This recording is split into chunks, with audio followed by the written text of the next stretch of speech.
Payo sa mag-asawa. Pag galit asawa mo, huwag mong sasabayan. Kailangan isa lang ang galit. Kung galit siya, hayaan mo siya. Manahimik ka. Kapag kalmado na, tsaka kayo mag-usap at huwag matutulog ng magkaaway. Self-control.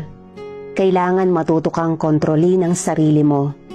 Hindi pwedeng paggalit ka, mananakit ka, magsasalita ng masama o umatake. Tanggapin mo kung ano ang asawa mo. Pinili mo yan, ginusto mo, kaya kahit ano o sino pa siya, matuto kang makontento. Pag may problema, pag-usapan yung dalawa ng pamilya. Hindi ng kapitbahay, ng kaibigan, at lalo na huwag nyo i-post sa FB kapag magkagalit kayo. Sa FB kasi, maraming tsismosa at tsismoso. Nakikisali kahit hindi alam ang pangyayari. Kapag nag-away kayo, may masasabing masasamang salita. Huwag mo dibdibin.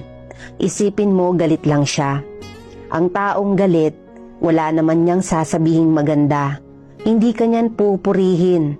Gawin mo, pasok sa kanang tainga, labas sa kaliwang tainga. At huwag kayo magsisigawan.